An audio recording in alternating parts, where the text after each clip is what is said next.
And welcome back to the Daily Transcendence podcast. My name is Ray, my co-host Geo. Geo, Stop. you ready for another round of another roundabout? Oh, No, sure. babe. That's right. Oh, Got a nice big old episode today about energy transference. We're going to talk about a lot of things connecting back to the previous episodes, and please go back and get updated on the track we're on. But in this season of episodes, we're talking about the occult and magic. But what we're really trying to do here with these conversations we're having is to ground them into a more of an intrinsic point of view, something we could all actually grab a hold of and see kind of like in more of metaphorical ways of how this stuff really does work and the reality of energy and magic and the occult and all of that, but grounding it into simplicity. But that's we're gonna expand on it as we go along. But before we do, how the hell are you? good, man. It's true. As I keep seeing it more and more, just daily things that I'm doing in my life, even just the simple fact of watching a show. It's like all these functioning, like there's just such a functionality to all of everything that we're talking about and all the things when it comes to the occult. It's the application to it and and just more and more is becoming obvious about like, oh man, like there's so much that even people in this realm that think that they understand about certain stuff and may feel like they're working with it, that there's just some missing factors. And it's like you can be doing a lot more and having a lot more intentional effect in your life.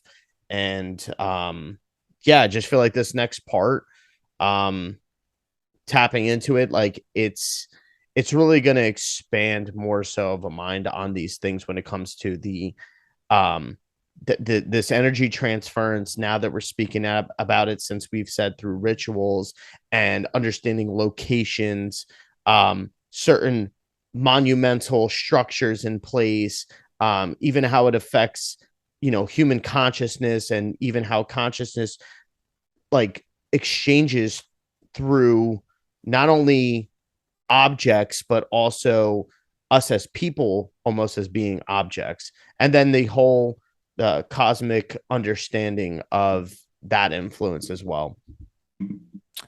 Yep, well said. And it really does come down to seeing things from a more simplistic point of view, right? It's about taking these crazy metaphysical ideas and these very mysterious occult type philosophies and sciences and bringing them down to this point of view where we could really get a grasp. And it's about comparing it and using metaphors to things that we use every day.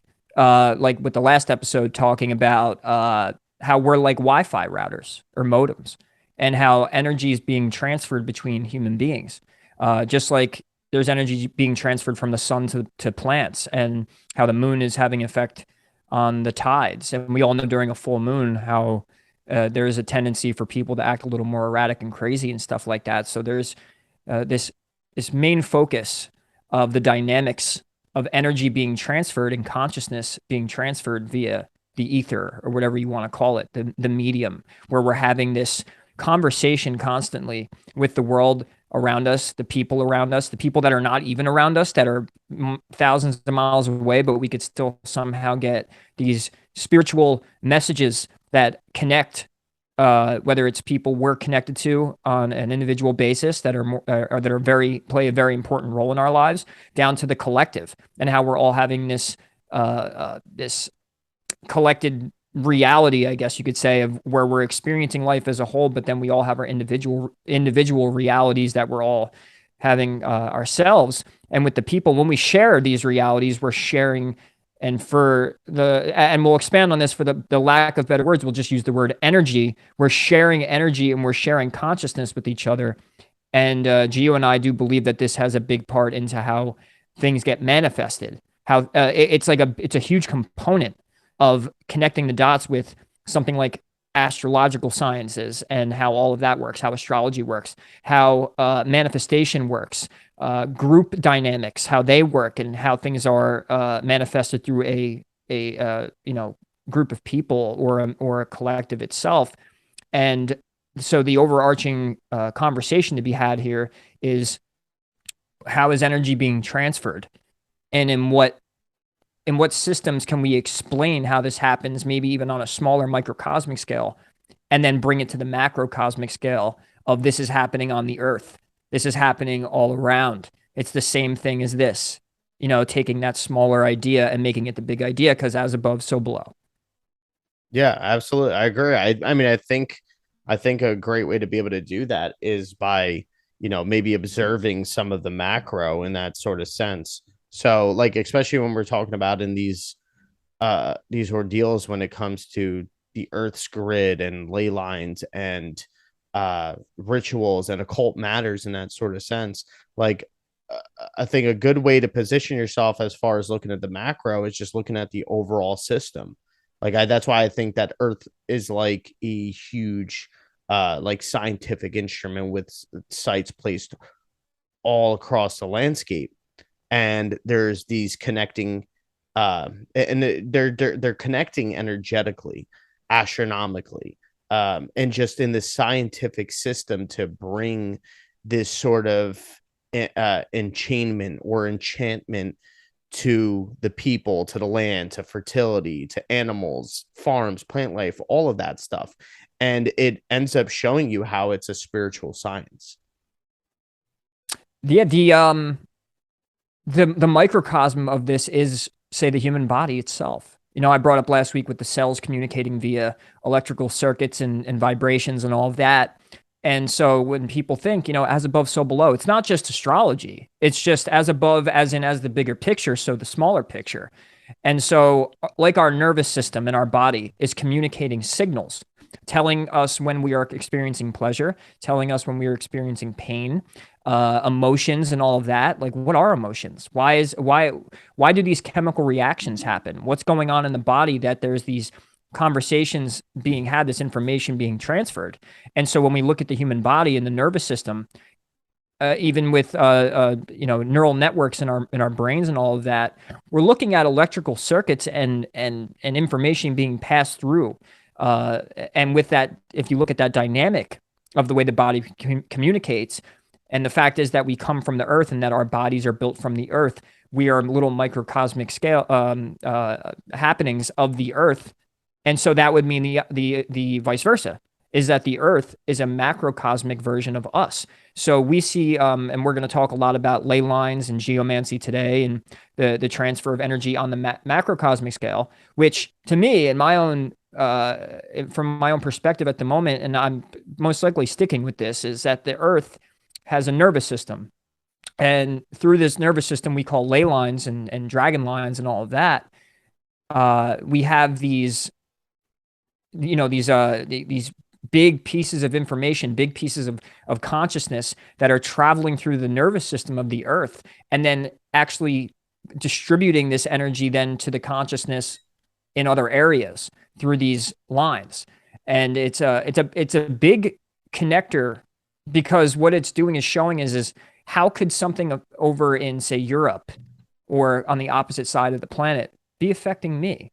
How does that even happen? How does something like the 100th monkey effect even happen? Why is it when in California a scientist ends up coming up with an invention of something brand new, in four other places on the earth, on the opposite side, all of a sudden a scientist came, a different scientist who didn't have any contact with that person, ended up inventing the same thing at the same time, uh, because we believe that there's this energy of consciousness of information being transferred through that nervous system.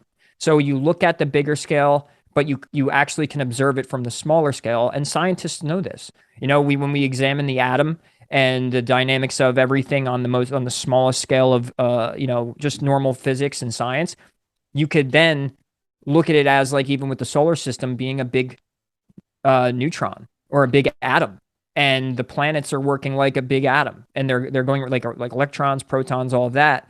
So there is obviously this repetitive science and repetitive nature to this realm, to the matrix of this place we inhabit now. So that's what we're going to really dive deep on today, and kind of bring in our own metaphors and descriptions of how we could see it as this big nervous system or big even circuit board.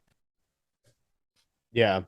There's just so much there that gives us that implication of that's how it can be looked at, and probably should be looked at. I mean, when we think about all those pathways and even just how the body is like and the earth, like the earth is a body itself. We call the planetary bodies too in astrology. So what makes this any different? And I think that like something that there might be a general understanding of what geomancy is, and even you may have a further way of explaining it, but like when we talk about geomancy, it's the divination of the earth, and geomancy comes from also ancient Greek, which would be geomentella, and it translates to foresight by the earth. So it's also, its translation is, that translation also is from Arabic, and it's the term ilm al ram, or the science of the sand. So therefore, even in these ancient understandings, when it comes to geomancy, whatever word we put on it now, there has always been this understanding that there is a natural force coming from earth, the ground, the sea, whatever it may be, just this overall place of which we reside in. Um, yeah. So any thoughts or additions to that? Yeah, so I mean, in layman's terms, geomancy would basically be the ceremonial magic in a way, where what you're doing is you're taking this nervous system, this energetic system of the earth, and how it's communicating with itself, and how all of consciousness on this planet is communicating. And geomancy is basically doing some sort of intention based magic on specific spots and nodes of the planet. And what you're doing is you're actually placing your intention into the ether, into the nervous system of the earth. So then you could actually send out this message via consciousness into the collective unconscious. So then this information now at that point is available for download.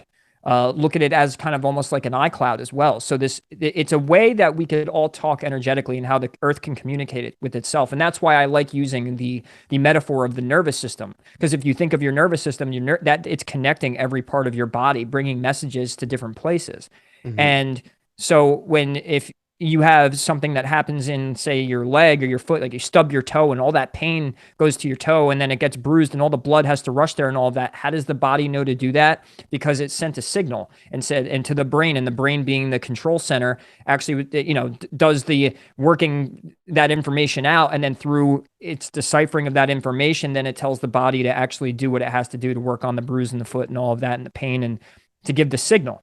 So with geomancy, what you're actually doing is you're setting intentions on specific points and allowing the message to be carried out into the nervous system of the planet. So then the rest of it could get the message. And our inspiration from this, by the way, really came from how we had talked about 9/11 being a chaos magic based ritual, a certain type of magical ritual where we want to almost remove the word magic, but not really, like take away almost like demystify the occult side of it and not make it sound so witchy. Mm-hmm. Not make it sound so you need to go to some sort of mystery school and be initiated and all of that and be some be part of some brotherhood. Which, of course, this is why, by the way, those secret societies did that, because this is such a powerful science that they know is true. Doing enough research, and we'll continue to prove that with the research, is you could go to the science part of this and see, hey, this is a real thing that happens. How it's called an ecosystem, right? Like, how the hell does the earth know to do? It's such a big body, and how does it know to put this here and put this there, and hurricanes happen here and tornadoes happen there and all that? Do you think those just happen, or the fact is there's an ecosystem, there's some sort of natural occurrence in science and dynamics that have to go into play for the whole system to work in a proper way, just like your body has to do certain things for it to work in a proper way. So geomancy could also be looked at as a hack into the nervous system Mm-hmm. in a way. Yeah. And that's the thing. It doesn't necessarily have to be like for manifestation purposes of stuff too. It's also to have a resonance with the landscape, or also for healing effects and stuff too. grounding and stuff like that. And we're all about that in these, spiritual communities and everything. But how far do we go to understanding now the workings of these things and stuff too? And in I also see it as the fact that we always say ancient teachings or certain religions and stuff like that, the Bible, like they have some sort of truths within them. And one thing that struck me um was kind of this right here. Um and this comes from the book of Enoch, which yes, it is not in the Bible anymore, but when it said that, and I saw, and this goes along with Genesis, and I saw in those days how long cords were given to the angels, and they took themselves wings and flew and went towards the north. And I asked an angel, saying unto him, why have they taken cords and gone off? And he replied, they have gone to measure, and these measures shall reveal all the secrets of the depths of the earth. So we can see that there is this spiritual context when it comes to understanding now more so of these energetic pathways and nodes within the earth, that there is something to pay attention to when it comes to this, like that now we can see with what forms. Now, do our problem is, as humanity, is maybe some people in this information come into it and right away want to think about the physical person who physically thought this and physically put it in place and everything and stuff like that too. But don't think about the higher degrees of what was the instinct to do that. What was the intention to do that? If there any intention to do that? Was there an urge, a calling, a learning of some sort? And these are the things that we can dissect and speculate on as well. But if we don't know, maybe so, like the physical intentional building of certain ancient sites or noting these certain ley lines or everything in the beginning, if we're going more towards an origin standpoint, then we can see then and start to observe more so, well, how would this kind of naturally or supernaturally come into play and be orchestrated through humans in a sort of sense? And I think that's kind of a lot of how we're going to go about this too. And when you mention, megaliths and sacred sites and all of that, see, that's where it becomes even more mysterious, because we look back into history and we think of ancient history and we think that they were more primal and they were, they didn't have technology and all of that. But you look at something like this, and this is probably the highest form of technology that could be on the planet, because it's natural and it's using the earth itself.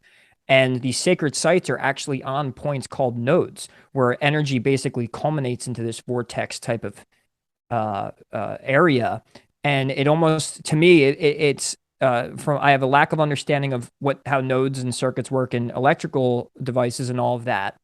But the fact is that the earth itself and reality is a form of an electric universe. It's an electromagnetic universe. And so by learning the dynamics of electrical devices and how electricity and magnetism work, we could then see how this grid or field can work around it and on it and all of that. And these sacred sites are actually on these important points that even today, now we have Google Earth and maps and all that stuff, and they have everything tracked down with technology. The mysterious part is these ancient sites are on these nodes of this grid. And to our knowledge, we don't even know how they knew to put these specific megalithic sites in something like Stonehenge, and I think even, what was it, the Great Wall of China, or there's these big pyramids.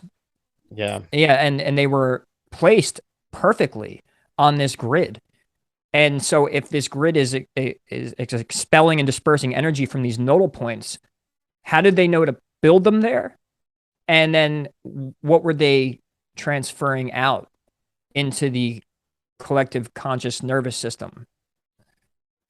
So yeah, it ends up being an extremely, not only mysterious, but I think an overarching clue to how reality and the earth really work and what its purpose is, and then what our purpose is as human beings on it. Yeah, exactly. Because when we look at these sites and we understand maybe more so of even the folklore behind them, and then start, there's been many experiments done on these certain locations, and um deeper understandings to them and stuff, like we start to see that there is like this development that comes about, that now we're starting to go into more of the mathematics and the geometry of it. And that's where, if we go into, we're not going to go into the whole depths of sacred geometry and everything, or cymatics, but there is that those patterns that are being made, and there are those elements in play that are showing us how, when we're noting these specific points and then branching out further from there, how they start to become more elaborated in the type of shapes that they make or patterns that they make and everything. And in that way, it becomes almost a language to us, and it allows us to more so understand things on an elemental level as well. um Especially when it comes to a lot of the uh the energy grid that we see on the earth, and more so, the basic ones and the more in-depth ones, we start to see certain patterns and shapes come into play, like triangles or certain squares, pentagons, hexagons, all this stuff. And we start relating it to the platonic solids as well. And uh, through that analysis and that philosophy, like, there has been assigned the elements fire, air, earth, water, ether to those platonic solids. So what can that be saying to us as well? From, so say, now where we're understanding that, even if we start mixing in astrology and stuff, which we'll get to that, like, what is this energy that's occurring? What's being activated? What's being nullified? What needs power?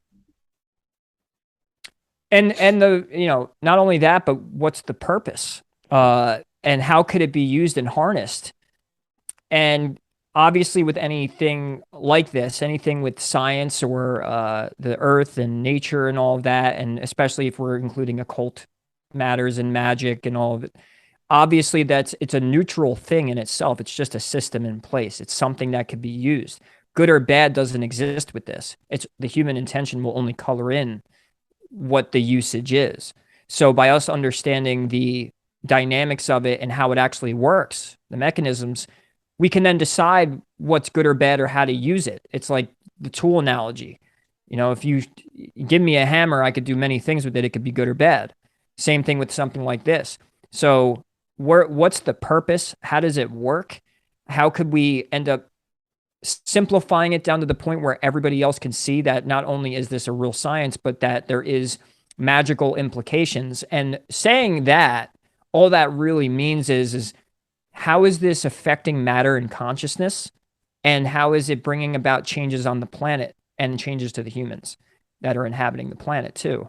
What is the intrinsic value of knowing this and how it works and all of that, and what could we do with it? What's the value here? Why, if we know that this is a thing, we know that the grid, there's an earth grid, like a circuit board in place, and it's actually doing something, whether good or bad, deciding to actually coming from the intention placed upon it and how the tool is being used.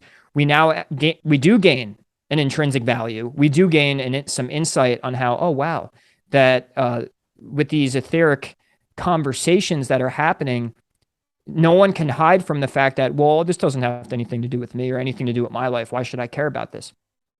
Well, we're going to prove that it actually does, and that it actually does play a huge part in your life, because the way reality manifests itself is through energy and through intention, all of that. And if this energy is being shared through this system, then guess what? We're all manifesting reality together. We have our individual ones, and then we have our collective one. And our collective one is working through this nervous system of reality of Earth. Yeah, well, what's the first way that humans with this understanding and this technology, how did they, make this intrinsic value coming from it? Well, it was understanding time, understanding seasons, understanding, the vital understandings of perfect timing for specific things. Um, and a lot of, the basic understanding is a lot of like, obelisks or pyramids or certain ancient structures, almost that it was like that we see that there's this relation to the sun, the stars, the moon, and all the planets and everything and stuff like that too. And there always comes down to this basic understanding. It was like, well, why were they doing that? Well, they were trying to understand time and the seasons and what they were coming to. But does it go further than that? And that's where we're saying that it definitely does go further than that. And there is more of a value in understanding, well, what exactly were they doing? Like, what exactly were they trying to learn about the time? Rather than not just for, for harvesting or for planting things or, when's this going to rise and this not like the Nile or something to say, like, it is more of now that if you think about it at the time and maybe being somebody who's discovering these things and the accuracy that's going on, you may be questioning then it's like, whoa, what is this divine power? What is this divine timing and intervention that's playing along? And you start to experiment with those things. And that's what I feel like has happened. And this is why we have occult systems or secret societies and everything, is because it's been understood about the magnificence of this natural energy that is there, this natural force that is there, and then where it resides, where it culminates, and where it starts to have its effect. And we've gone down now through that to see that there are specific naval centers, these center bodies of where energy emanates from. And it's funny because, like, when I think about that, I also think about how there was that Navy commercial. I remember seeing this Navy commercial where it ends up zooming out and it shows a map of the world and all these nodal points where it's supposed to be where the Navy is located. And it creates this web pattern throughout the whole world. And a lot of those points are very important points when it comes to ley lines or certain, capitals or ancient structures and stuff like that too. So we also know that our military is very much so involved with, those areas, and there's a natural power that comes from that, because when you think of military, you think of power, you think about, strategic value, something like that. So there is a value when it comes to it.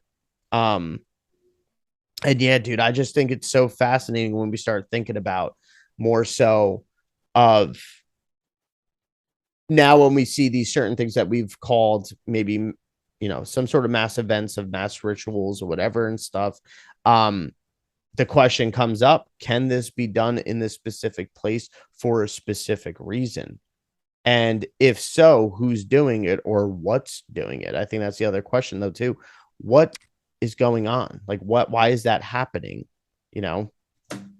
Yeah, and humans love a good story. We all love a good story. We love the hero's journey, right? We love to be the detectives and the heroes and all of that. And there needs to be good guys and needs to be bad guys, and all of that is absolutely a fact. Like when it comes to something like this, a huge dot connecting science on, oh wow, this is, hey, we do live somewhere, and where we live, we should probably know the dynamics and the way it works full 360.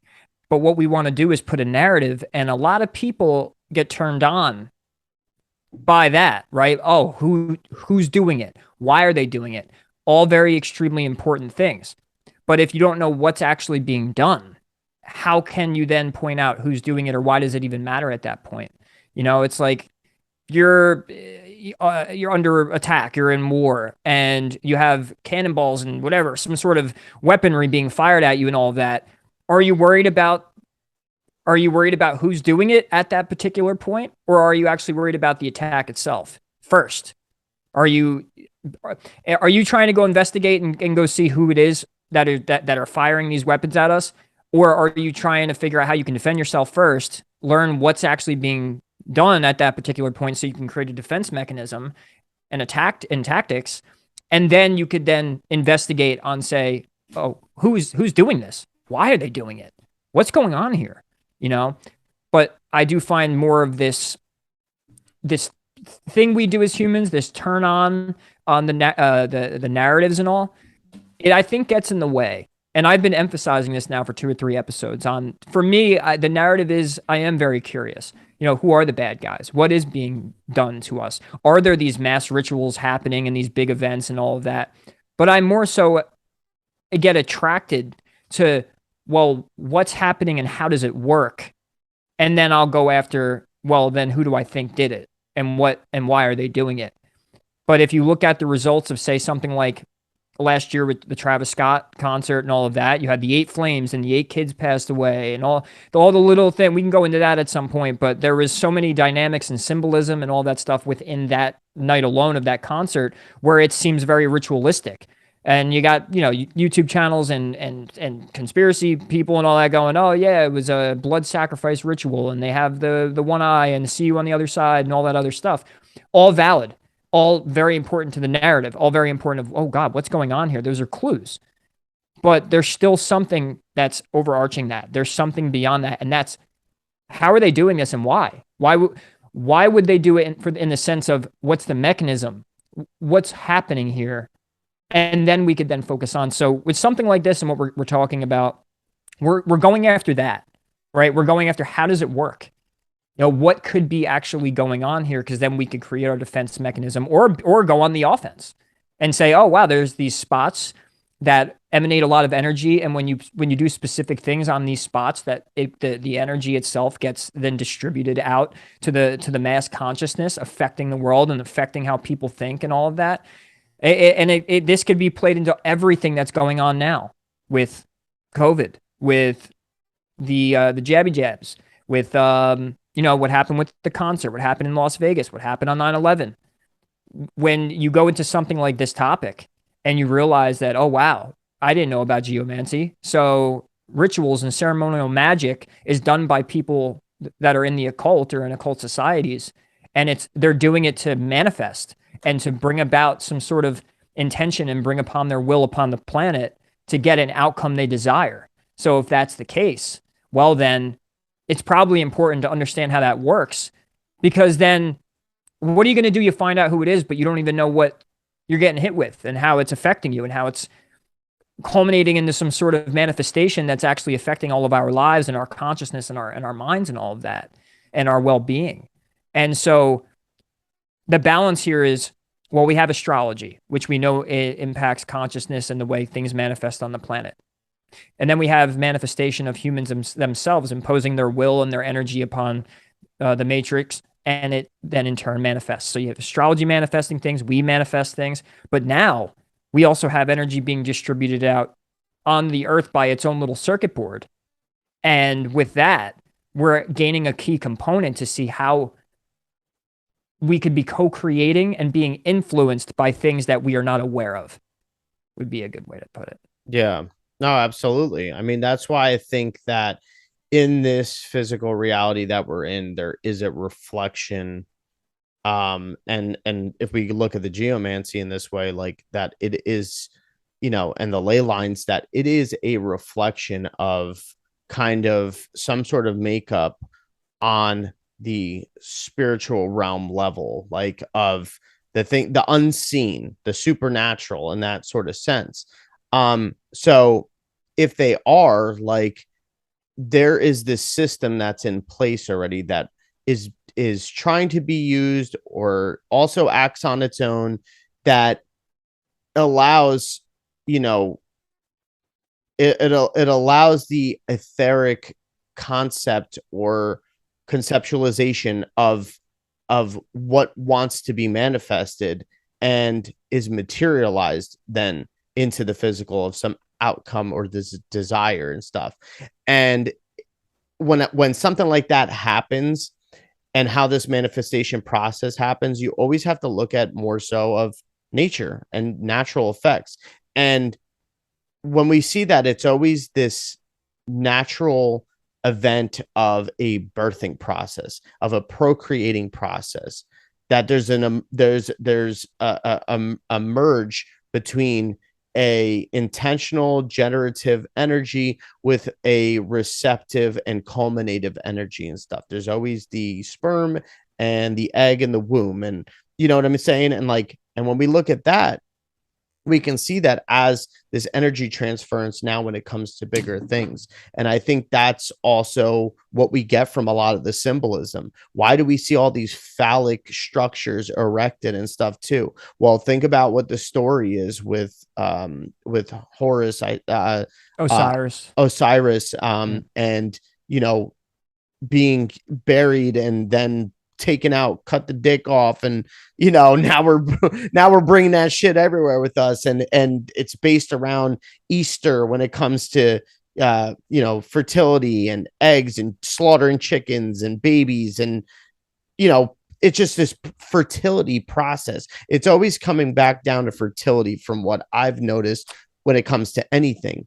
Yeah. So within fertility, it's to harvest, to grow, to procreate, to replicate, to create in general. So this is constantly what is the natural force of what is trying to be manifested in our universe. You know, not just Earth, but in general. It's always this outward direction and something's being created within it. Sometimes it's through division too. I said it in our last episode. Sometimes it's through conflict and collision. And that abrasive energy allows something else to be created from it. You know, and when you release yourself from the stigma of good and evil, it allows you to see deeper and further into it as well. So that's why I think when we're seeing, so say, ley lines in this way, and we're noting them more so, and also even with the technology that we have today, that when the instruments that we use to measure certain energy around certain areas, or seismic activity, something along that way, electromagnetism, it when we start looking into this direction and start pinpointing more so the occult and the spiritual and what the ancients were doing and connecting these ley lines, then we start to see that they were understanding this reflection. They were understanding how now that putting more so of their own energy, being their own obelisk in a sort of sense, their own conductor to this energy, or harvester in this way, and realize that the energy that's flowing or culminating at this point is also circulating through you and through your own energetic field. And therefore, you're able to start mixing and matching the frequencies and stuff, and start setting those emotions, setting those intentions within it, and it does become distributed. Now, when you really think about that, really hone in and think about that, it sounds like it could be a recipe for disaster, because not everybody's good. Not everybody's bad. Not everybody's good. Not everybody has pure intentions, you know? You know, and the thing is what we're talking about is so funny how this naturally happens, is that the North Node's in Taurus and the South Node is in Scorpio. And the Scorpio and Taurus axis has a lot to do with planting seeds and the birth, death and rebirth, the transformation, putting energy, letting go of desires and going after wants, right? Like, or sorry, needs and necessities that need to grow out of planted seeds of energy, right? So we're putting intentions into the soil, and then that manifests an outcome, that manifests something on earth. And you could look at this dynamic as with the Scorpio Taurus is exactly what we're talking about, that geomancy is. You're working with the earth, Taurus, planting seeds, Taurus, and you're setting your desire within it. So it's like almost like the desire gets put into the seed, gets laid into the soil, and then it gets pushed out. But we're talking actually on an etheric or a higher vibrational expression than what we would actually consider planting things in the garden, an actual earthly soil. It's the same process. And I was saying that because it's funny how the nodal conversation is exactly what we're talking about, but on a higher vibrational level. Yeah. And as you were saying it, I'm like, yeah, wow, we are literally talking about the Scorpio Taurus axis right now with taking our intentions and our desires, putting them into a seed and planting them into this etheric soil, into the ether, and then getting distributed out as an energy. And then to end Virgo season, which we're in now, is to harvest that energy. But it is true. Is so we end up becoming key elements in that seed. We are that seed. We the energy that we're in, the intention we're putting into the field, and especially doing it on these nodal points, is actually a science of how to distribute it out to the rest of the world. And with that, good or bad can come. When you have, say, an elitist secret society who potentially runs the earth, and we all know they do, and they're real and all of that, and they have an awareness of the occult and hidden knowledge of the planet itself, whether what shape it is, how does it work, the reality of all the occult matters, and how what and honestly, it probably will. The more and more we go down this alley, is it's going to get more simple and simple. It's going to be like when it comes down to anything we've studied geo up to this point, right? It actually is it's always like, oh, that's not that difficult to Yeah. understand. Oh, that's They pretty they they simple.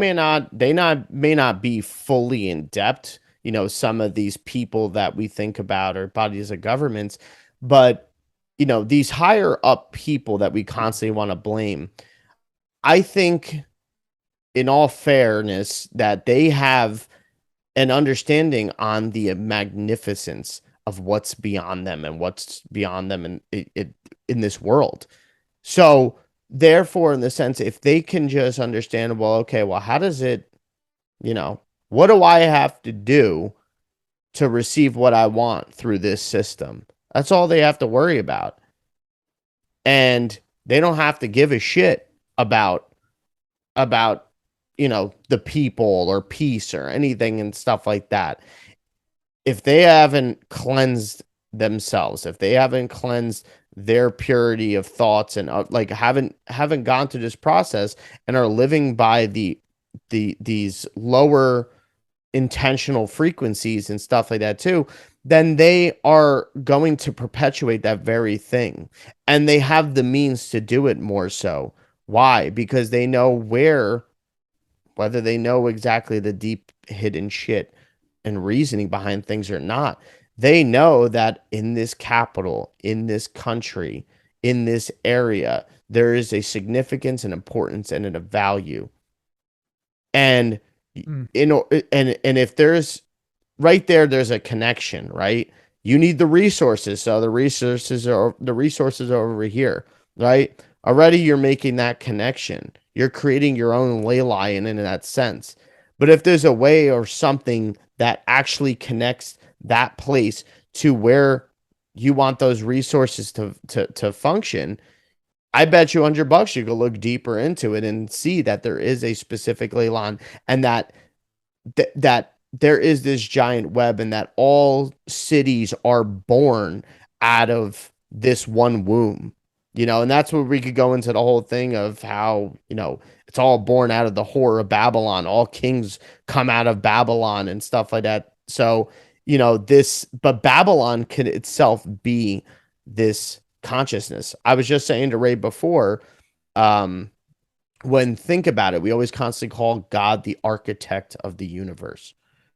Mm. And that may so be that it's just the how everything's planted in place, the systems, the functions, everything, the objects, whatever it may be, the laws. But when we see as more so of that inverted aspect, or what we can consider being Satan or Lucifer, more so Lucifer in this sense, the god of this world, would more so be the grand alchemist of the universe, the one who understands that Lucifer, right? What can't change what God has already created, but he can learn how to alchemize things and use what is giving already to make shift and to kind of create things or replicate things in a certain sense. So it is almost this conscious energy, if we're not thinking about it on a people or a personified standpoint, that this is what happens. This is the lower desires as well, to, make better than what was already given,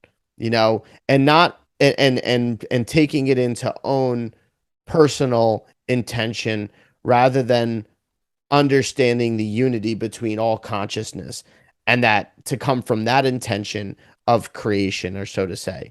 It happens, but what we're seeing a lot of times that we become heavily focused on is this more negative aspect to it, of this polarity, is that it's not working in harmony with everybody and it's creating destruction or division, or so to say. I'm glad you brought up the Lucifer thing because that's what it is, right? Like, so if you look at the mythology of Lucifer, he was God's favorite angel, right? Falls down, and this becomes his realm, and he rules it and all of that. But if he was God's favorite angel, that means he knows how God works. That means he knows Mm-hmm. his science, he knows his intentions, his philosophies, his everything, his knowledge, his the culmination of what God is. Lucifer knows all of that. So the idea of a Luciferian cult or society, or people who know this knowledge, the embodiment of Lucifer is taking the science and the knowledge of God and doing it for for yourself, Mm-hmm. taking it as a selfish intention, saying, well, I am God because I have the science of God and I know how this place works, and so now I'm going to use God's science against him. I'm going to do it for myself. And that's where actually it's funny, the manifestation and all of that and that whole community. Yes, you could have what you want, you manifest your dreams, whatever.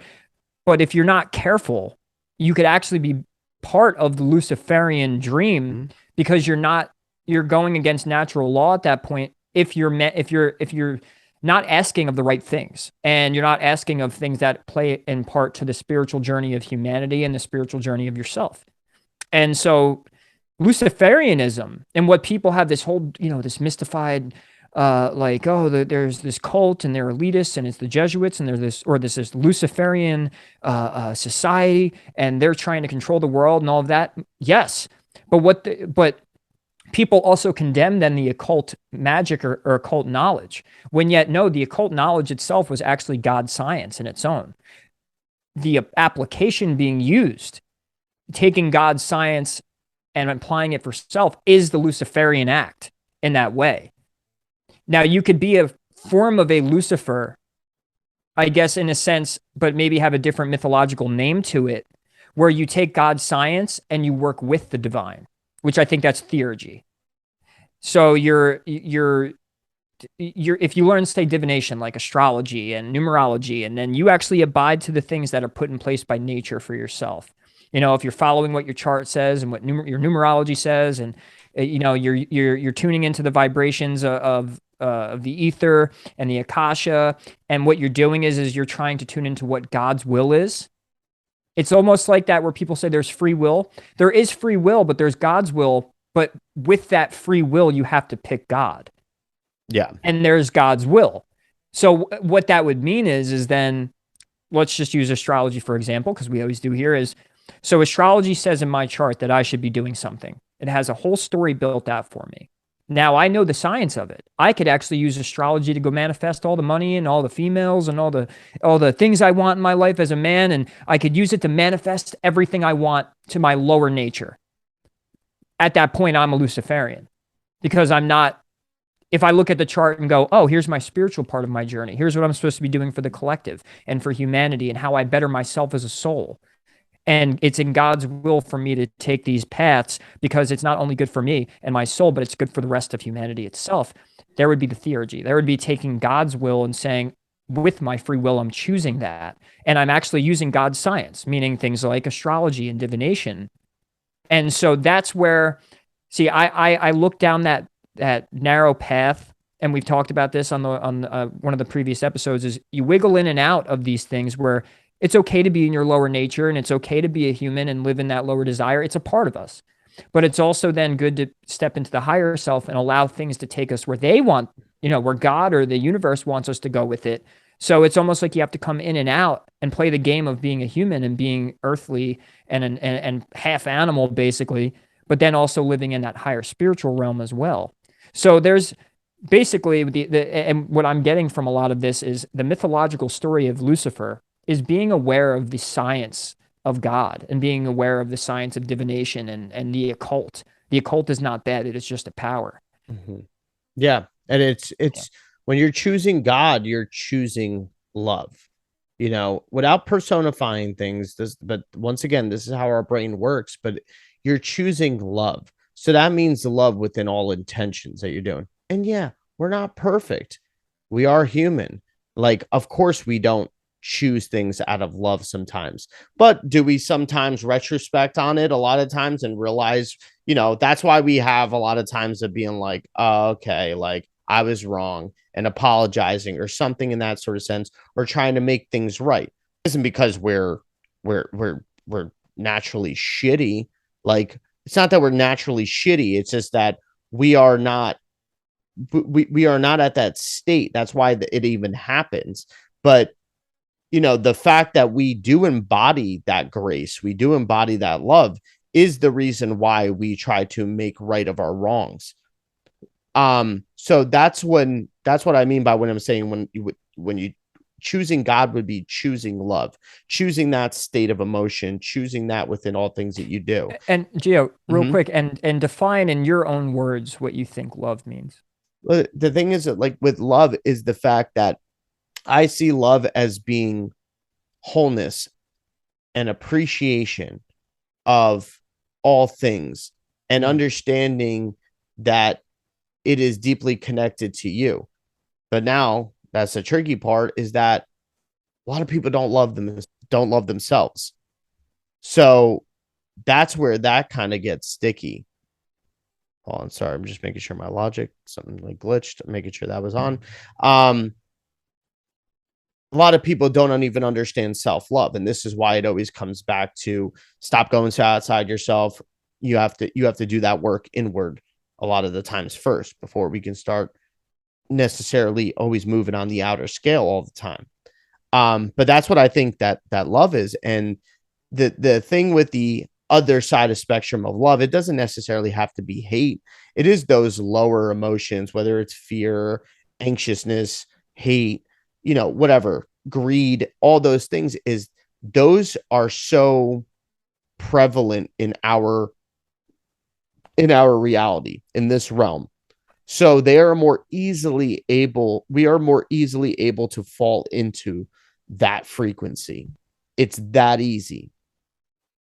So when we start understanding that the place we live, where we live on, the people that we're around, the city that we're in, when we start breaking it down to these more microcosms, now when we're observing the macrocosm of it, think about it. Every city, does it not have its own energy in a sort of sense?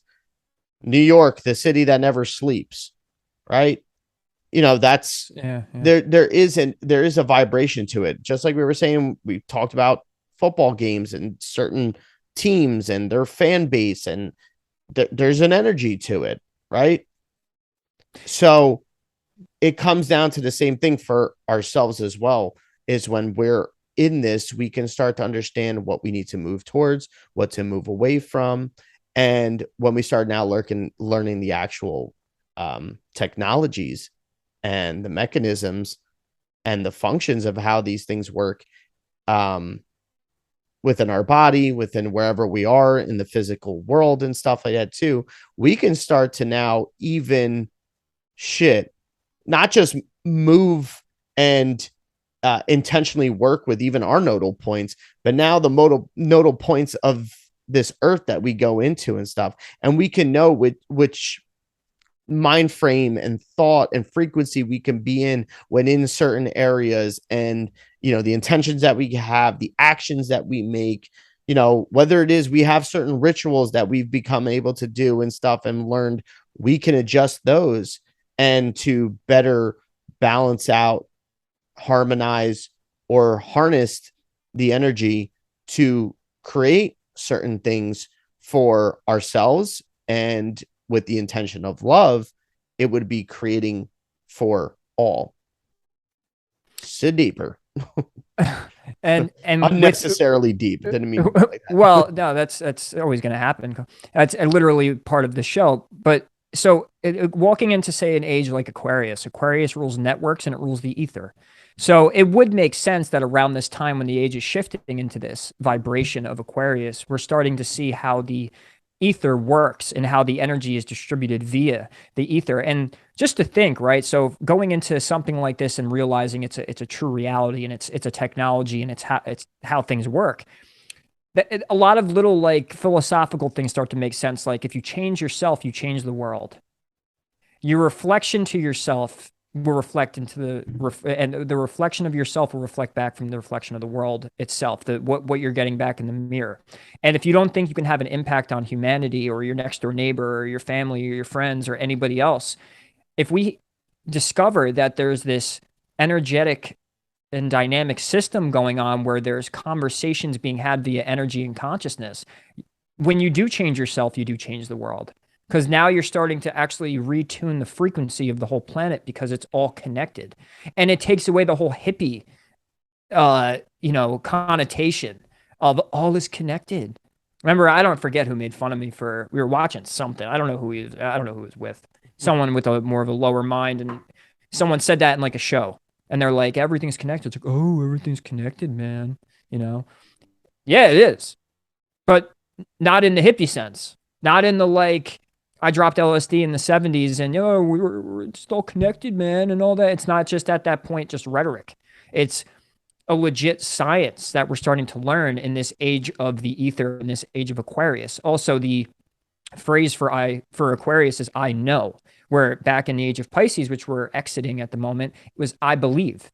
So you were left in an age for 2,000 years where you were left to just believe. It wasn't about what you knew. It was about whatever you believed in, and you had to follow what you believed. And then also it was about beliefs themselves when it came to being ruled over. Wherever you lived, it was like whatever you believed in this age affected your quality of life, even from other people. That mattered to other people. Where now we're walking into an age where it's fixed air, it's about detachment, it's about discernment, it's about Aquarius is like, no, I know, motherfucker. This is it. This is the truth. And his brother with a bucket coming around, just dumping his truth all over everyone. And if you're not drinking that shit, it's a baptism at that at that point. But and you're not quenching your thirst for knowledge. But so that's the whole point, though, right? By being aware of something like this, you're going to realize those deep philosophical things aren't just rhetoric anymore. Change yourself and you change the world, because what you're doing is you're in the symphony of the earth. You're now retuning yourself to the planet itself. It's like when you're tuning a guitar, you're putting the strings in the right tuning. When you have a bunch of people that live, say, on one of these nodal points on the earth grid ley line system, and you have like a city, and a city is and think about the impact, by the way, of say like a sport. Like the Geo, you're a Giants fan. Giants and Jets really have not been that good in a long time. You have millions of people that live in one area that are all about a team and go to the stadium and think about the team and interact with the team. And you have the coaches and the managers and the players and the fans and the people who work in the stadium itself, distributing food and all of that. All the energy that goes into just say a sports team itself, putting it on a grid where energy is actually being distributed out. Think about the impact that's actually coming from that. Think about the note, the frequency, the tuning, and how that's now affecting the whole instrument itself and how it could put the whole instrument out of tune. So there's so many dynamics we could then look at. It becomes a real big science at that point. Well, what are the stars saying? What's going on in that area? What the astrocartography, how are humans, how does this group of humans feel that live on this specific area? Also, what do people think about that area? For example, Gio and I are from the Jersey Shore. Thank God I'm no longer a resident. But when South Park made fun of the Jersey Shore and all this hate and all this bad energy ended up being pushed towards the Jersey Shore and how it was just a fucking joke and people hated Jerseyans for a long time and they had this idea. Well, in this system that we're talking about with the ley lines and energy being distributed, think about all the hateful and shitty thoughts that went to New Jersey from that. And maybe it was self-inflicted. I mean, I know a lot of those people weren't from the shore themselves, right? But point being is the quality of frequency and vibrations being then distributed through the ley lines over to this area. Think about all the chaos and all the manifestations and all the shit that it could cause. Um, like the effect that it could potentially have via energy, consciousness, intention, and all of that, just from that. So where people are placed and living on a certain area of Earth, and then the energy being distributed to the place based on the ideas and conceptions and the things and the emotions towards that place, and then also what's coming from that place, and then also then going to your whole birth concept is what births from that. You know, the seed and the womb, and the place would be the womb that's being, and being energetically imposed on. Yeah, exactly. How are we treating the womb, so to say? Like, and a lot of times the womb is going to be even our own perception of the matrix in that sort of sense, is what we allow in, and that manifests through feelings, through thoughts, through actions, whatever it may be. And that's where it comes to where, being like, oh, well, okay, well, how do I, what do I do to be the change in the world? Well, awareness would be a great start. Mm-hmm. Becoming aware of yourself, becoming aware of these systems, becoming aware of these things, and not so much all the time trying to denounce certain things because you feel the friction with what you already know and what you already believe. Like, I understand that's a tough part of it, but like that's a main key to it. And what's allowed me to even change things even in my own life is because then becoming open to it, understanding the functions, especially something like this when it comes to ley lines, and then starting to see and understand even through history and archaeology and stuff of how, you know, that there's no doubt that the pyramids line up to Orion. There's no doubt that the pyramids have this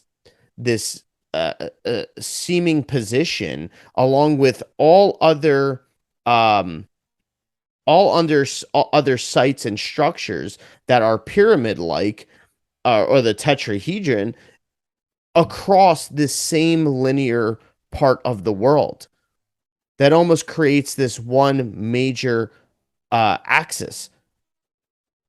And we can start to see origin points the same way we have a navel, and the navel is our solar plexus, like the solar energy. It's the soul. It's the emanation outwards and everything. That's where we get that's a portal to our navel, where the umbilical cord was, where we were getting that transference of energy, that ley line itself from the mother, from her womb, the placenta, and getting those nutrients and energy and genetics and everything. Like, it's that same thing. Um, so when you cut that off, or when you disturb it, or it's, let's just say that the placenta is, um, I don't know how to put it, shitty, you know, yeah, you had Malnourished. yeah, malnourished, doesn't eat, smokes crack all day, Yeah, and has a the baby. mom itself, the body itself, Yeah, right? the body itself. So it's the same thing then we could think about when it comes to that what we've talked about in the previous episodes when it comes to consciousness kind of residing and developing layers of memory within areas. How many areas have gained so much heavy importance about them and have been fought over, and then blood has been shed on these areas or over these areas because of specific intentions and everything.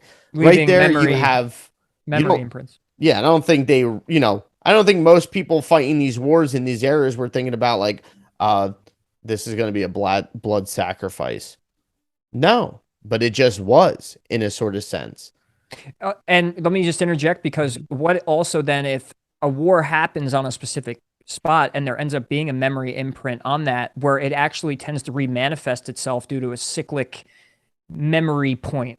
Like, so like if there's there's a lot of war going on in Babylon back a long time ago in the Middle East and all that, and then every now and then, so for some reason, the realm itself tends to repeat itself in these same spots because the energy hasn't been cleared. It's almost like you know how like they say trauma gets stuck in the body. Hmm. right? So like in like if you're doing energy work, like a trauma could end up in like a chakra or like an energy node or meridian and all of that. And that's why you go to acupuncture or that's why you go to get Reiki done. Because what it is there's an energy blockage because there's a vibrational definition going on in that spot. So when you're talking about a place that has a lot of war in it, or even like a whole ley line, because think about it, it's like a vein, it's an artery, right? So if you have a block in this part of your artery, and that's connected to this other part of the body, sometimes the bad part could happen in the spot that the blockage isn't even in, Yeah. but it's impacting the other part. So you Cuts could off start to what it see, needs, or right, even there could be a reversal of flow back to the original point, where right, it's coming from. So yeah. right. Oh, shit. Um, okay, so you know what? Let's get a little more Virgo here. I'm going to read off a little bit so people have more of a solid definition of the ley line system. Obviously, I think at this point you guys get it, but I'm just going to read a little excerpt here from I don't even know where I got this from. Was just in my notes. So yeah, I'm just going to define the grid system and ley lines so you can get an even more, I guess, academic understanding of it. Um, okay. So the Earth is a living being with its own nerve and circulation systems called a grid system.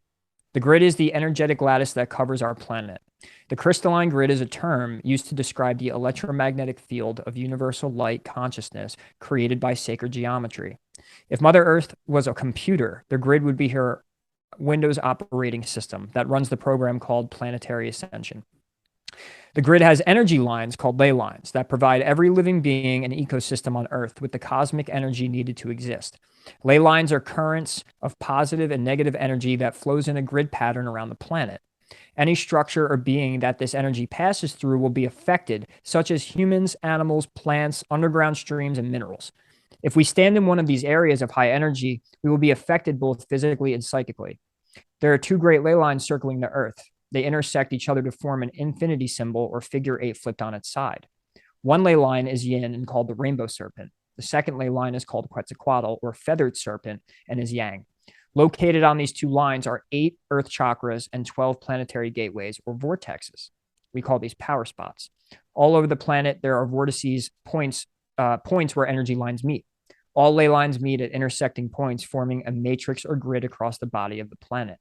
These grid points are the strongest power spots on Earth. The ancients were very aware of this and constructed pyramids, temples, standing stones, stone circles that aligned with and stored this energy. This alignment created dimensional stargates for beings to travel from other worlds. These beings were from different star systems, universes, and worlds, and all had an agenda with Earth. Many of them have been here for eons and have actually started the story of life on Earth itself. Now, that's a little more philosophical, and we could expand on that, but I only got a few more sentences here, and we could expand. Planetary gateways and vortices are raw energy that could be used for any purpose. When we send intention through a vortex with the planetary gateway, the vortex creates an energy ray that will spread out through the grid. Any energetic situation related to the intention in the physical world will be influenced by the grid energy ray. Hmm. I think we did a pretty damn good job without that. But that Yeah. basically, see what I mean? That kind of summed it up for everyone, right? Like it's a circuit board. And we obviously don't know all of the stuff that's like we don't know exactly how it actually works, but we know it's there. And this science has been around for a long time and known about for a long time. And here through the dark ages that we've just been through, we all forgot that we could call this magic, we could call this occult and hidden sciences and all of that stuff, but it's not. It's actually it's as normal and Hmm. natural as the weather itself. It's as normal and natural as everything else that exists. The fact that it's part of the natural earth system means Yeah. it's of course natural. I mean, that's crazy too. Like when we look at it, um, when we look at the grids from that standpoint too, like this circuit board, has so much data. Like all these certain points in the circuit board, if we're looking at Earth that way, like there's a lot of data for us to go off of occurrences that happened, the timing of it, the astrology parallels with it and stuff too.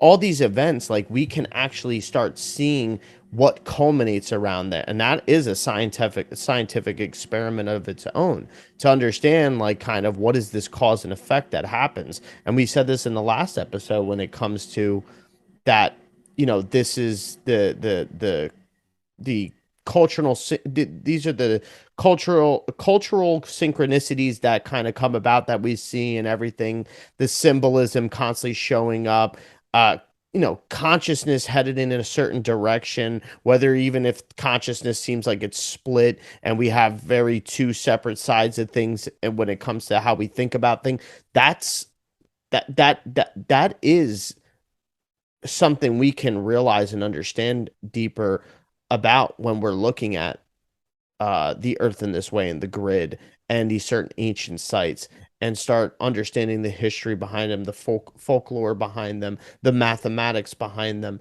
And now we can start to understand deeper how bodies work, natural bodies work.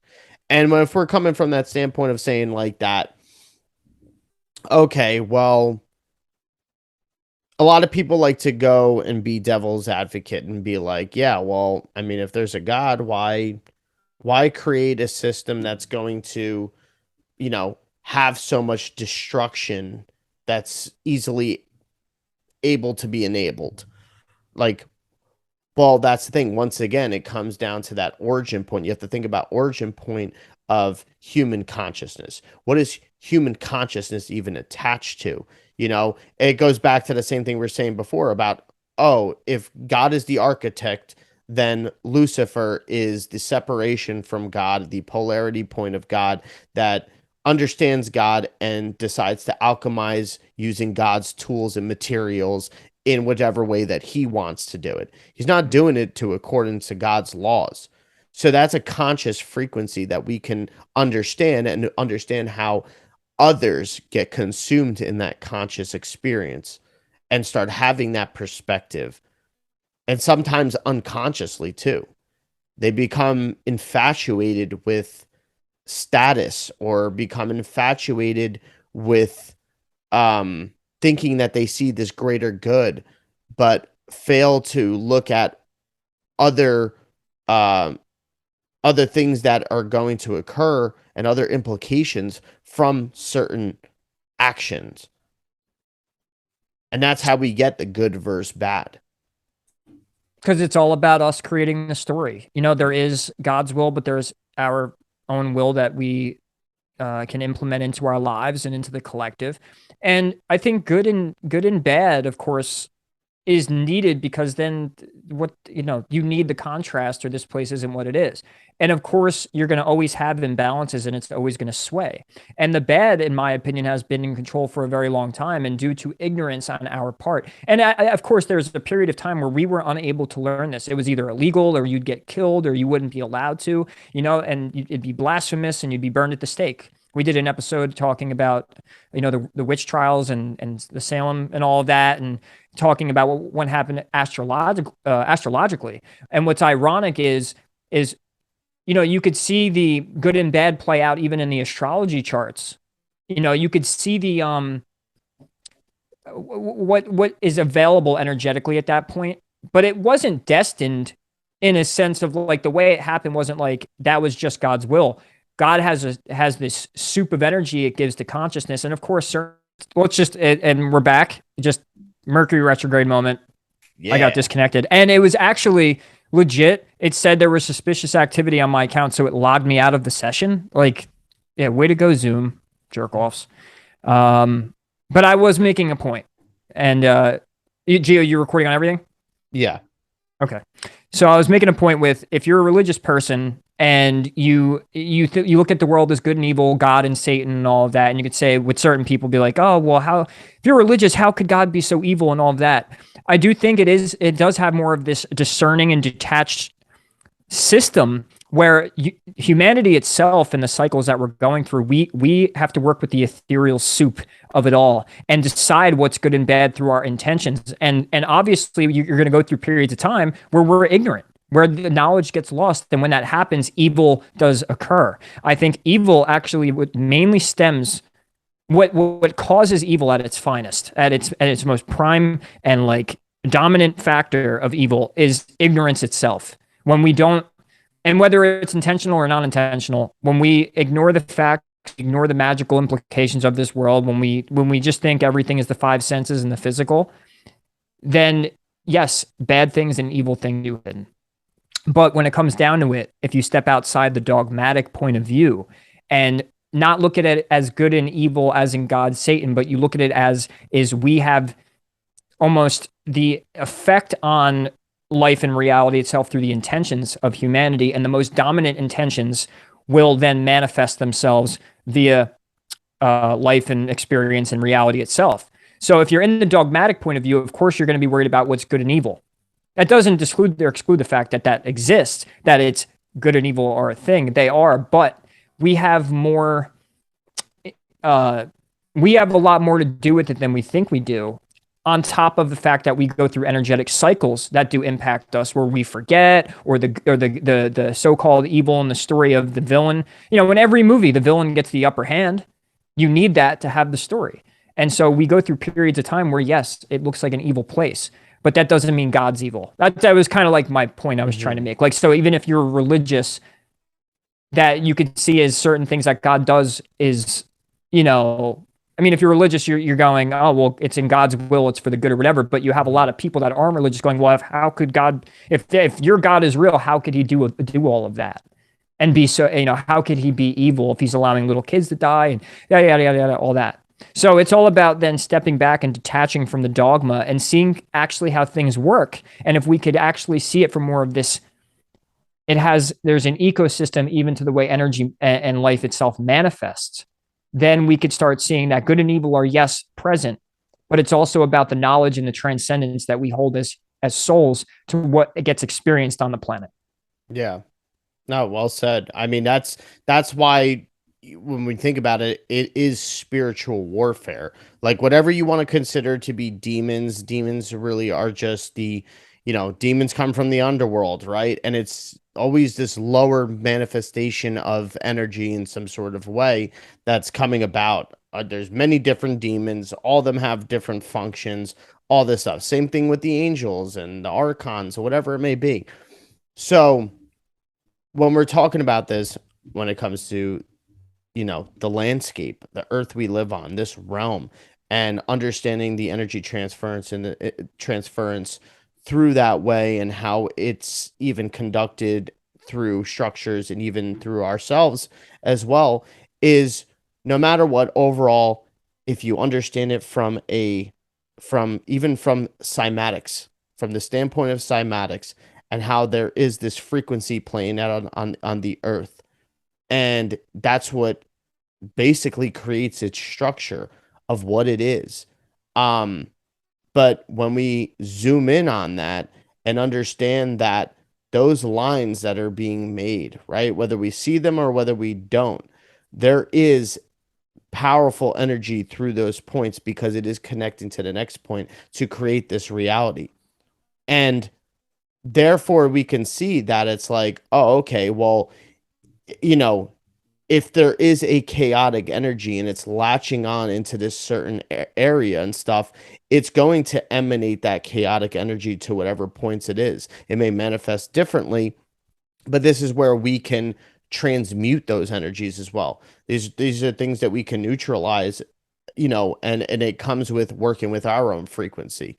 So I think that's one of the main things that we see is like this intersection, and it'll change your perspective on when you're entering or when you're just even looking at other people and understanding how they have an energy field, they have a frequency to themselves. And when you're combined and you have your own, and when you're combining with them in some sort of way, there's a union. It's the same thing. It's holy matrimony. It's like marriage and shit too. Like you think about it, I was relating it to you about Game of Thrones for my Game of Thrones people out there. Like we are walking talismans, right? I was saying it more so to you as we are sigils, right?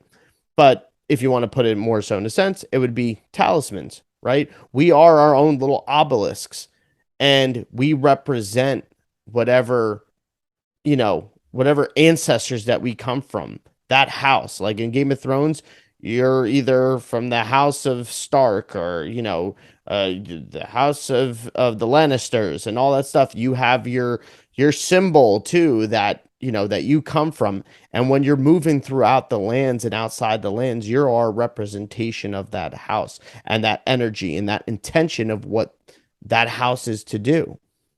And some of those houses are to conquer, others deceit, whatever it may be. Others are to help, to unify, unite, become allies, and to move on to the next thing. And it's the same thing when it comes to ourselves in a sort of sense of how that energy is playing hand.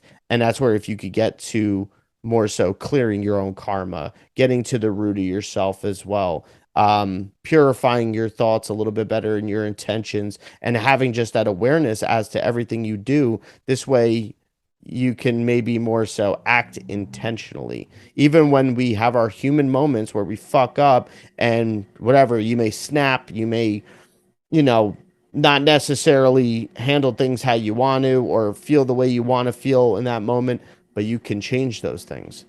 So there is something Yeah. you could do. Perfect. Perfect. And it's, yeah, we're energy beacons, right? Right. We're just harnessing energy. We're giving it out. We're taking it back. And, and by receiving this energy, you're transmitting it. It also has this boomerang effect. Like it's such a perfectly designed system because energy is being not only transferred out, but it's also making its way back to you because what you're putting out is of course what you're getting back because it's like the law of, it's the, oh man, it's like it's vibrational resonance, right? Or like the law of correspondence. It's however it is that you're interacting with the life, it interacts with you. So same thing with people. So if you're dealing with people and you're having that union, you're mixing energies and all of that.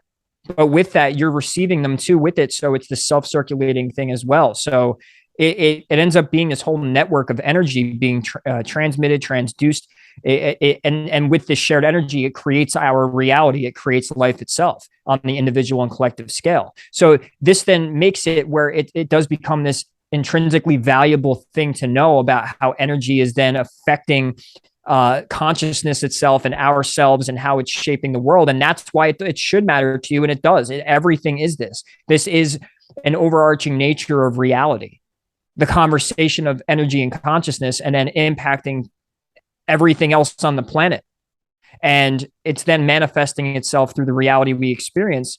And then on top of that, the cycles that we don't really have control over, which is the astrological sky clock, imposing the will of God, the energy of the matrix of the architect onto the planet. And we have to learn how to work with it. When we are ignorant or are not aware of these things, and we think astrology is just a pickup line, or it's just some cutesy 17 fucking magazine type of thing, or it's just a, or it's just woo woo for the depressed who just go and need something. It's like, well, no, that's usually how you find yourself looking at astrology. You need some extra guidance and you need to broaden your view.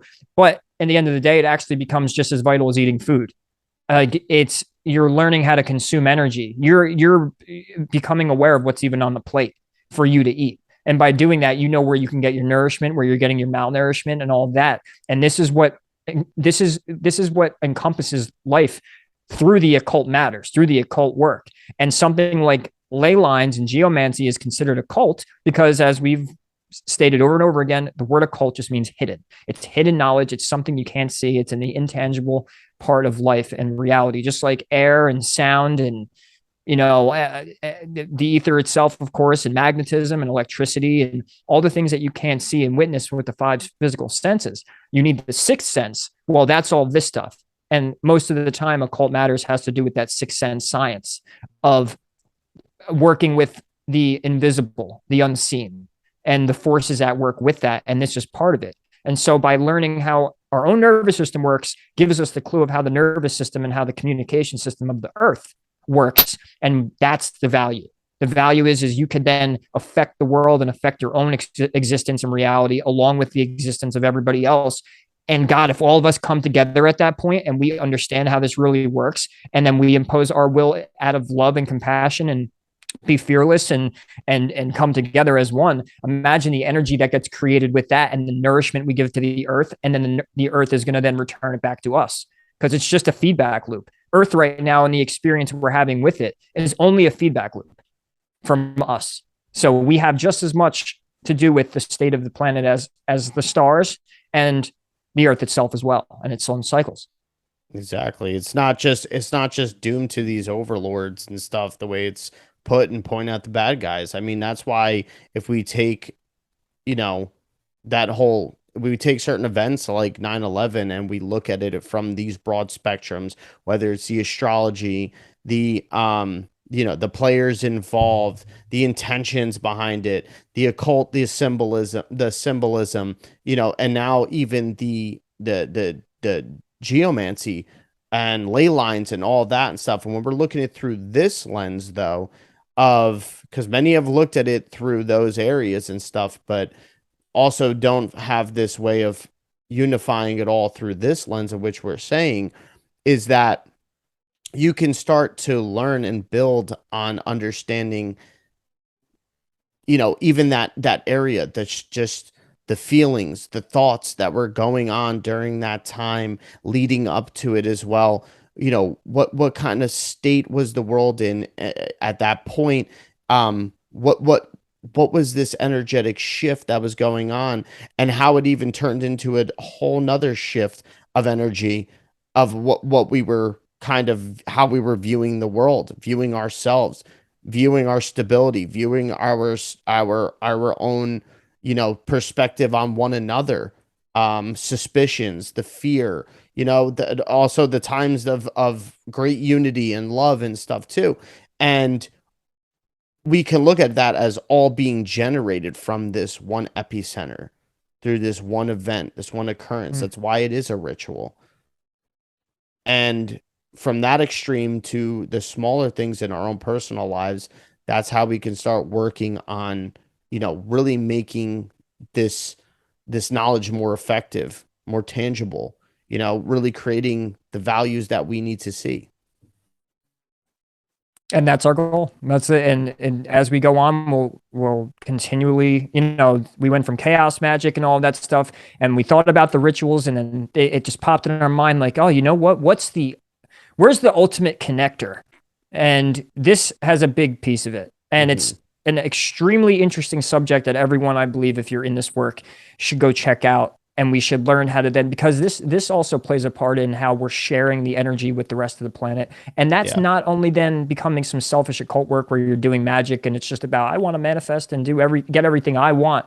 We're now learning how to better the world. So something like this, we would want to really hone in on, because working with geomancy and ley lines and how the whole earth is communicating with itself and how we're all communicating with each other is an extremely vital uh, uh, science to learn, because it is at this point a science. It's no longer a philosophy because we could prove these things. And whether it's looking at ancient stuff or looking at just even the way electromagnetism works, and even with the electrical units and learning what nodes do and capacitors and transducers and all of that, it seems to be that this one large etheric ecosystem has a way that it works properly, and we're cogs in the machine, and we get to decide with the earth what's the quality of life that we all have. And it's not just from our five senses. It's not just deciding who we vote for and the politics and all that. It's all man-made shit. It's man-made. Get the hell out of the man-made stuff. We need to go back to nature, and nature is actually working with the energies and working with consciousness. This isn't just spirituality and woo-woo crap. It literally is science at this point. If it wasn't science, then you don't have a nervous system. It's as easy as to see. I always bring this analogy in, the metaphor of the earth is 80 to 90% water. So are we. We have an iron core. And if we're going by the global standards, so does the earth, has a global core. But as above, so below. The bigger picture is always reflecting the smaller picture. So in that case, we have a nervous system. Obviously, the earth does too. And obviously, looking at then things like rituals and events that happen, why is it most of them always happen on these big ley line points and these nodes? So extremely vital, in my opinion, to expand on this. And we're going to continue that. Yeah, 100%. I'm going to keep going in different directions, in these areas as well. Because, I mean, that's the thing. You want to talk about something to do when you're pointing at the bad guys and wanting them to stop their demonic ways of doing things and stuff. Having this collective awareness, linking up those collective minds in this sort of sense, and understanding and knowing what we have to do in our own lives to overcome maybe whatever energy that they're throwing out at us. All it does, and without paying attention to constantly what they are doing and stuff, it allows us to collectively neutralize that and let nature do its work too. And also then it turns into what can we do instead of what are Yeah. they doing? Yeah. Because I'm sick Exactly. of that. I'm sick of just pointing at they. Yeah. Well, they know something. And we have the opportunity in the age of information and the internet before they could censor it to death to gain this awareness and knowledge. And I do think the firewall, and next week we'll expand on that and my idea and our idea of the firewall and the antivirus system that we could build for ourselves is through self-awareness. If you are aware of something being impeded upon you energetically and all of that, it's kind of like think of EMF radiation. You know, if this whole 5G thing they talk about and how it could potentially be this really harmful and no good health affecting electromagnetic frequency, you can't see the frequencies coming from this phone, but it's affecting me or you, you know? So just because you can't see it doesn't mean it doesn't affect you. But if I have self-awareness, then I could put a shungite thing on my phone, or I could not put it near my head when I go to bed, or this and that. The awareness, the self-awareness of what actually is and how things work, then give you the defense mechanism and how to work with these things properly. And then we go on the offense. We can't go on the offense if we don't know how to fight the war. And if it's a spiritual war, we need to know the spiritual implications of how everything works first before we can go pointing fingers at this and that, because we already have all the bad guys. We have the police lineup. We have it. It's all there. It's the archons, the reptilians, the Jesuits, the Freemasons, the Illuminati, you know, they're all there. They're laid out. We got it. We know that they're there. We have enough evidence, and we've pointed these things out over and over again on Instagram, YouTube, all that. It's flooded. My feeds are flooded with all that stuff. But where are we talking about how we can work with the energies and how we could create these new understandings and self-awareness points of like, okay, but this is what they're doing. This is how they do it. And because we now understand this, we can then fight back spiritually. And that's our goal then as two Mars and Pisces, to fight the spiritual war and be the warriors to go head first and say, well, this is how the war is being fought, and this is what needs to be done. Yeah. We have to look at this life as a journey, not that it's some sort of chore. Like it is a journey, and along you're gonna come into many different types of experiences and awarenesses, and it's about how we apply it, you know, and that's going to be our defining factor of what we overcome, and abundance as well, and pain and sacrifice, and what's well worth it and what's not. So yeah, just make sure hit that like button, subscribe if you haven't already and stuff. Go back and watch our previous episodes if you haven't, so you could get more in tune with this pathway of what we're talking about. And yeah, as always, if there's anything that you want to add or any thoughts, perspectives, anything we missed, hit up the comments. All right, guys. Well, thank you so much. We always appreciate you guys sticking with us and listening to our talks. Next week we continue this. Looks like we're going to expand more on the ley lines and geomancy and see what else comes to mind. We tend to have these intuitive kind of nudges, and we can only kind of guess the general story we know of next week, but who knows what we can. That's where we hope you guys enjoy that sporadic part of us where we're trying to connect dots, but we want to keep it interesting and keep it refreshing, and it's just join the expansion party with us and enjoy the ride. Yeah, because it'll link up with many other things that we get into eventually. So all right, guys. One piece of the puzzle. Yep. So until next time,